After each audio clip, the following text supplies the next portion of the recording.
membawa Kristus kepada bangsa-bangsa dan bangsa-bangsa kepada gereja Tuhan.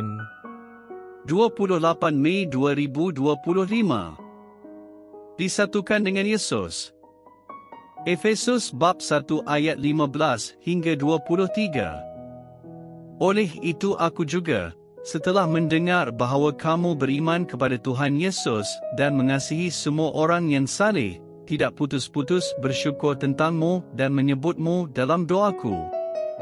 Aku berdoa semoga Allah Tuhan kita Yesus Kristus, iaitu Bapa kemuliaan, memberimu roh kebijaksanaan untuk mengetahui pelaksanaan kuasa-Nya yang agung itu dalam Kristus apabila membangkitkannya daripada kematian dan mendudukkannya di sebelah kanan-Nya di syurga. Allah meletakkan Kristus jauh di atas segala penguasa dan kekuasaan, kuasa dan pemerintahan, dan setiap nama yang dinamakan, bukan sahaja pada zaman ini tetapi juga pada zaman akan datang.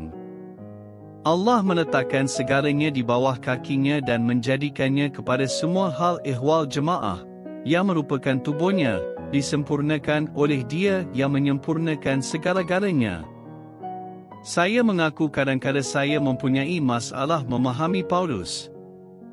Dia begitu perangsang dalam tulisannya mengenai perkara-perkara menarik sehingga dia agak terlanjur dan saya merasa pening cuba memahami tulisannya.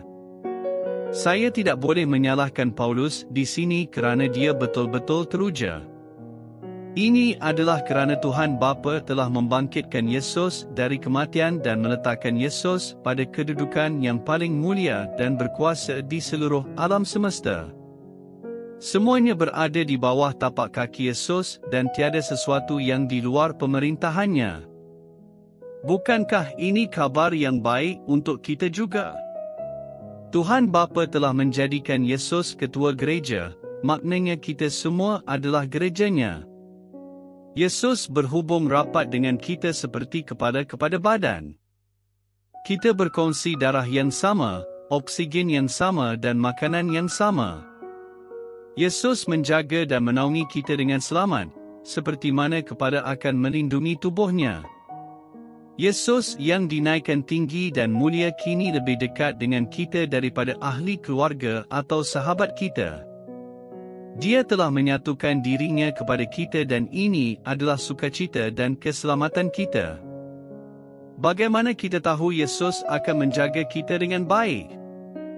Kita hanya perlu melihat apa yang Dia telah lakukan. Yesus menjadi manusia seperti kita.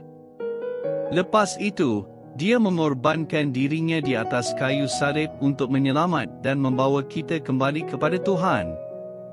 Yesus tidak perlu melakukannya tetapi Dia memilih untuk melakukannya kerana kasih-Nya kepada kita dan juga kasih Tuhan Bapa. Kini, Yesus telah bangkit dari kematian dan Dia memilih untuk bersama kita selama-lamanya dalam satu tubuh. Fikirkan apakah maksud kesemua ini? Sebagai ketua gereja, Yesus amat rapat dengan kita dan tidak dipisahkan daripada kita. Secara sengaja, Yesus telah mengikat dirinya kepada kita buat selama-lamanya. Bagaimana pula kita boleh meragui bahawa Yesus mahukan kita? Bolehkah kita juga meragui bahawa Dia berminat dengan kita, mahu meluangkan masa bersama kita, menyukai kita malah mengasihi kita? Yesus telah mengaturkan segalanya supaya kita akan bersama dengannya setiap waktu dan selama-lamanya.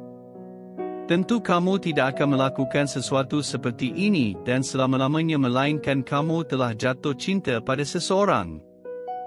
Kita berdoa, Tuhan Yesus, saya mempunyai masalah mempercayai Engkau mengasihi saya dengan begitu mendalam. Bantulah saya memahaminya. Amin.